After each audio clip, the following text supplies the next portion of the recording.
فعايز اقول لكم انه تحويل بقى 25 يناير الى يوم للذعر ده اعتقد كمان في اهانه ل 25 يناير، في انتقاص من يوم مهم زي ده في تاريخنا. يظهرون انهم غير خائفين من يوم 25 من يناير القادم، ولكن الرعب الداخلي يقتلهم.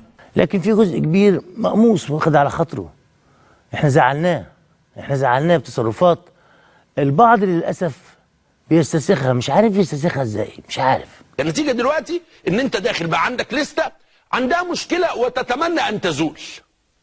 مش المشكله تزول، ان الحكم اللي موجود دلوقتي يزول بالسيسي، بعدل منصور، بالاعلام اللي موجود كله، بكل حاجه، وتعود مره اخرى ثوره 25 يناير او يعود المد الثوري للوجود، وده حق مشروع ان الناس تفكر كده. وما بين تهميش الثورة المجيدة وإهانتها وتحقير الإسلاميين تدور مراوغاتهم الإعلامية.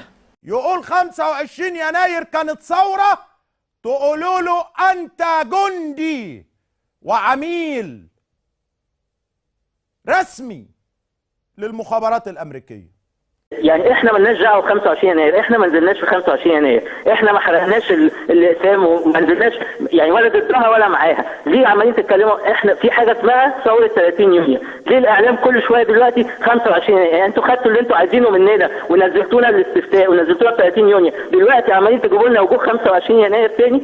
منساقين ورا دعاوى وخطط شيطانيه مخابراتيه إرهابية من جماعة أتفه من إن إحنا نهتم بخططها. التنظيم الدولي بتاع جماعة الإخوان الإرهابيين أو الإخوان المجرمين أو الإخوان الكذابين أو الإخوان العفشين، يعني أنت ممكن تسميهم أي تسمية ممكن تيجي على ذهن حضرتك، والخيال متروك ليك وتقدر تسمي اللي أنت عايزه، مفيش حد يقدر يحجر على خيالك. والله عندهم مجموعة من التوصيات بشأن تحديدا الاستعدادات لمظاهرات يوم 25 يناير 2014. وإذا شعرت أنك ستفشل في كل ذلك حذر بشدة من الفوضى الخلاقة.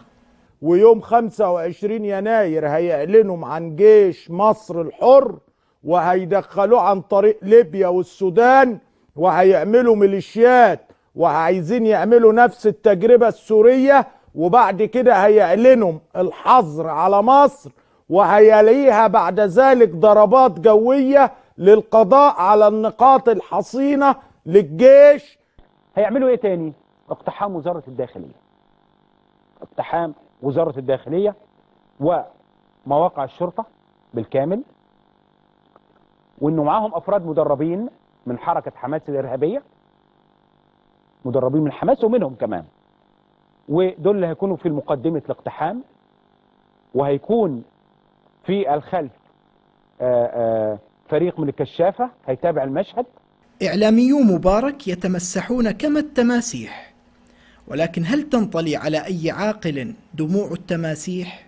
شبابنا دول بيمثلوا 60% من البلد، ولازم يكونوا موجودين في الحكومة وموجودين في البلد، بيحكموا البلد وبيطورونا وبيعملونا. ولنا في رسول الله أسوة حسنة، إنه كان بيستخدم الشباب استخدام جامد جدا. وقلنا قبل كده ياما قلنا عن أسامة بن زيد اللي كان عنده 17 سنة ودايره كانت الجيش، ياما قلنا على الأرقم من أبي الأرقم اللي كان بيستضيف النبي والصحابة عنده في البيت. بوجه رسالة إلى يعني أبناء جماعة الإخوان وأبناء الاتجاهات الإسلامية المتحالفة معاهم، نرجو أن ندرك الواقع ونتعامل مع الواقع، وليس في هذا تضييع لدم الشهداء ولا تضييع لحقوق المظلومين، بالعكس ده يساعد على فك أسر المظلومين، ويساعد على ان اللي قتل ظلما ياخد مستحقاته وتعويضه، ويساعد على منع المزيد من سفك الدماء.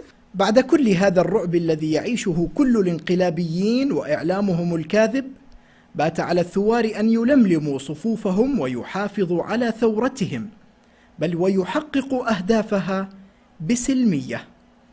فهل تخاف من النزول ليوم الحسم واستعادة الكرامة واسترداد الرجولة بعد الاعتداء على الحرائر وقتل الشهداء واعتقال الشرفاء وعودة الفساد وإهانة الدين؟ انزل يا مصري، شارك أهلك تحقيق الحلم في 25 من يناير.